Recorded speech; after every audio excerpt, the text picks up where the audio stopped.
વાવ વિધાનસભા બેઠક પર પેટા ચૂંટણી યોજાવાની છે અને આ ચૂંટણી આવવાની છે તે માટે બનાસકાંઠાનું રાજકારણ અત્યારે ગરમાયેલું જોવા મળી રહ્યું છે। આ વાવ વિધાનસભાની બેઠક માટે અત્યારે 3 નામો ચર્ચાઈ રહ્યા છે। કેપી ગઢવી, ગુલાબસિંહ રાજપૂત અને ઠાકરસિંહ રબારી, આ ત્રણેય નામો અત્યારે રેસમાં ચાલી રહ્યા છે। ત્યારે ગેનીબેન ઠાકોર વાવ વિધાનસભાની બેઠક કોંગ્રેસને ફાળે કરવા એક પછી એક પ્રયાસો કરી રહ્યા છે। ગેનીબેન ઠાકોર પોતાના મામેરાની માતર ખવડાવવા જ્યારે વાવ ગયા, ભાભર અને સુઈગામના લોકોને આ માતર ખવડાવવા જ્યારે વાવ જાય છે ત્યારે ત્યાં કેપી ગઢવીએ શું કહ્યું, પહેલા તે સાંભળીએ।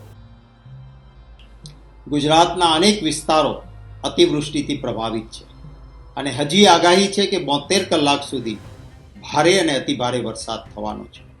ત્યારે મારા કોંગ્રેસ પરિવારના તમામ સભ્યશ્રીઓને વિનંતી કરું છું કે જ્યાં ક્યાંય અતિવૃષ્ટિથી લોકો પ્રભાવિત છે ત્યાં આપણાથી જે શક્ય બને તે મદદ કરજો। નીચાણવાળા વિસ્તારોમાં પાણી ભરાયા હોય અને આપણે એને આશ્રય આપી શકીએ એમ હોય તો એવા લોકોને આશ્રય આપજો। ઝૂંપડપટ્ટી કે બીજા વિસ્તારોમાં પાણીના પ્રભાવના કારણે જીવન જરૂરિયાતની વસ્તુઓની મુશ્કેલી હોય તો એમને મદદરૂપ બનવા પ્રયત્ન કરજો એવી ખાસ વિનંતી કરું છું। ગુજરાત સરકારને અને કેન્દ્ર સરકારને પણ વિનંતી કરું છું કે આ ઘટના જ્યારે બની રહી છે ત્યારે આપનો ઇતિહાસ એવો રહ્યો છે કે આપ આ સમયે જાહેરાતો કરો છો કે ઉદાર હાથે સહાય આપીશું, પરંતુ ગુજરાતના છેલ્લા ઘણા સમયથી અતિવૃષ્ટિ, વાવાઝોડું કે મુશ્કેલી આવે ત્યારે કેન્દ્રના મંત્રી જાહેરાત કરે, ગુજરાતના મંત્રીશ્રીઓ જાહેરાતો કરે, પણ પછી એક પણ રૂપિયાની કાં સહાય મળે નહીં અને કાં તો મશ્કરી રૂપ રકમની મળતી હોય છે લોકોને। આ બરાબર નથી। આપણા ડિઝાસ્ટર મેનેજમેન્ટ એક્ટની જોગવાઈ છે કે આવી પરિસ્થિતિ થાય ત્યારે રોકડ સહાય, કારણ કે ઘણા બધા લોકો રોજનું લઈને રોજ ખાતા હોય છે અને એટલા માટે જ કાયદાથી જોગવાઈ છે કેશ ડોલ્સ એટલે કે રોકડ સહાયની। આજ સુધી જે રોકડ સહાય ભૂતકાળની સરકારો ઉદાર હાથે આપતી હતી કેશ ડોલ્સ, એ ભારતીય જનતા પાર્ટીની સરકારમાં મળતા નથી। તાત્કાલિક આ વ્યવસ્થા શરૂ થાય એવી પણ વિનંતી કરું છું।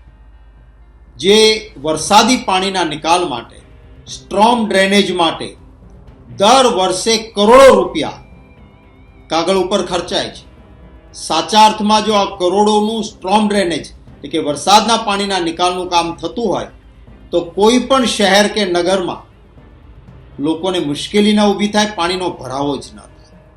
આ અંગે પણ આપે જે આ ભ્રષ્ટાચાર ચાલી રહ્યો છે એને સરકારે રોકવો જોઈએ।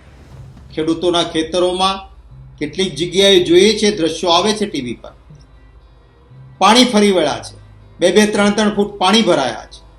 આ ખેતરોને નવસાધ્ય કરવા એ આસાન કામ નથી। સરકારે ઉદાર હાથે આ ખેતરોને નવસાધ્ય કરવા માટે પણ મદદ કરવી જોઈએ। બચાવ, રાહત અને પુનઃવસન આ 3 સ્ટેજ હોય છે। કમનસીબે જ્યારે જ્યારે હમણાં છેલ્લા સમયથી આફતો આવી છે ત્યારે આ 3 સ્ટેજની કામગીરીમાં સરકાર ઊણી ઉતરી છે। આશા રાખું છું કે આ વખતે સરકાર તત્પરતા દાખવે। અમારી જ્યાં જરૂરિયાત હશે, અમારા કોંગ્રેસના કાર્યકર્તાઓ કોઈ પણ જાતનું રાજકારણ લાવ્યા વગર તંત્રને જ્યાં જરૂર હશે ત્યાં પૂરી મદદ ખભે ખભા મિલાવીને કરીશું એ વાતની પણ ખાતરી આપું છું। તો આવનારી વાવ વિધાનસભાની પેટા ચૂંટણી માટે કેપી ગઢવીનું નામ અત્યારે મોખરે લેવામાં આવી રહ્યું છે। કેપી ગઢવી અને ગુલાબસિંહ રાજપૂત વચ્ચે જાણે હરોળ લાગી હોય તેવું લાગી રહ્યું છે। ત્યારે તમને શું લાગે છે? શું આવનારી વાવ વિધાનસભાની પેટા ચૂંટણી છે તેમાં કેપી ગઢવીને ટિકિટ મળી શકશે? ત્યારે કેપી ગઢવીના નિવેદન વિશે તમારું શું માનવું છે અમને કમેન્ટ કરી ચોક્કસથી જણાવજો, તથા અમારી ચેનલ નિર્ભય ન્યૂઝને લાઇક, શેર અને સબસ્ક્રાઇબ કરવાનું ભૂલશો નહીં। આભાર।